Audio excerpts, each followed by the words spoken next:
Hey everybody, I'm here at CES 2025, the biggest tech trade show and the Super Bowl of televisions, and I'm going to tell you the best TVs of the show right now. So I've been coming to CES for more than 20 years and I've seen some amazing televisions in my day. This year is no different. CES 2025, I've seen TVs that look like holograms. I've seen micro LED TVs that you can't afford. I've seen a ton of transparent televisions, but those are all kind of concepts, expensive things that nobody really can put in their homes this year. So I've got a list of 4 of my favorites that are probably coming to stores this year, and we're going to start with the Displace TV. This thing is one of the coolest TVs I've ever seen. The whole idea is for it to be completely wireless. So first off, it's a 55-inch OLED TV. It's also available in a 27-inch size, so a couple of medium and smaller TVs. The reason why they're not massive like so many other TVs is that they're totally portable. They've got these handles on the side. You can pick them up, move them around. They've even got little legs that pop out of the bottom, so you can kind of set them up anywhere you want around the house, outside, anywhere within Wi-Fi range for streaming and all of that. So that's not the coolest thing though.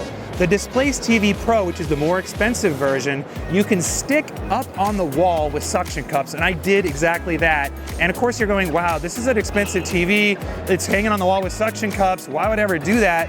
Displace did a really good job of reassuring me that I wasn't going to drop this thing. So as I put it up on the wall, there's these little meters that attach the suction right to the wall, and then it goes green and you pop right back up, and it actually held every single time. I stuck one to the wall, stuck one to the fridge. Another thing about Displace TV, of course, with that price, you can plug any television into a portable power station and have pretty much the same thing anywhere you want these days. But this is everything in one package. Never seen anything like it. Maybe not for everybody, and I'm expecting it to be iterated on later with further generations, but again, really cool television. Next up is a TV that's actually pretty expensive as well, but the kind of thing that I'm really excited about as a picture quality aficionado. This is the LG G5. This is an OLED television. Now remember, OLED has the best picture quality available on the market today, better than any mini LED or LCD television. This thing is, from what I've seen, the best OLED picture quality yet. Now, it does that by getting brighter than ever. So OLED is not as bright as some of those LCD TVs, but this one they're saying 40% brighter than last year's version, which was the brightest OLED TV I ever measured. So it's gonna have that extra brightness to compete against ambient light and make HDR really pop. But another thing LG did is that they changed the ambient light rejection technology. So bear with me for a second here. All TVs collect ambient light. So there's bright lights in the room, there's a window opposite the TV, even like a white shirt like I'm wearing now. That will reflect in the screen. Now, glossy screens reflect that light, and the G5 does have a glossy screen, but what they did is that they improved the way that the black looks on the screen. So think of that black as the canvas upon which the picture is painted. That makes the image really pop. So again, this is based on a quick demo that I saw at LG's lab, and I'm expecting, again, based on LG's track record for the G5 to be really impressive. No pricing yet, but a range of screen sizes. Probably one of the better TVs of 2025. Directly competitive is the Samsung S95F. Now that's Samsung's OLED TV. Last year they added a glare-free screen technology, so back to that ambient light. The new version, they say, is even better at rejecting ambient light. It has a matte finish, so different from the glossy. It's kind of a different way of the light being rejected, but it really worked well in my tests. In fact, with a really bright room, it outperformed last year's LG. So really excited to see in my lab those side-by-side comparisons. Again, the quick look that I saw here at CES, that Samsung did a great job of making that glare-free tech.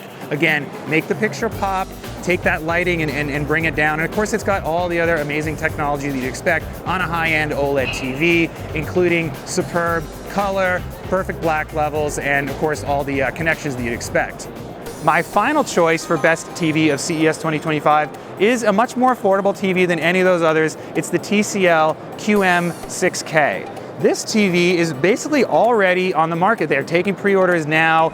It's a mid-price television, so the 65-inch size, about $1,000, available in a wide range of sizes from 55 all the way up to 98 inches. The 98-inch one that you can see here that I checked out had really good picture quality as well. Now, it's not an OLED, it uses mini LED tech, which is an evolution of standard LCD, but it gets really bright. Again, I tested the version last year that performed really well. Our favorite TV for the money of 2024. before. This is sort of its successor. TCL says it's improved that mini LED backlight even more, shortened the lens, made it one of these things that is, again, better black levels, a brighter picture, and less blooming or stray illumination. So that's going to be really cool to see. They also put a little bit of a matte screen finish on it.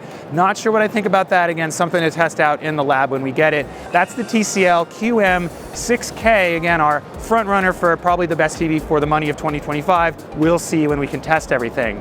And that's a look at the best TVs of CES 2025 based on my take. We're going to get all of these in the lab a little bit later this year so you can compare them all. Subscribe right here so you don't miss any of those reviews here at CNET.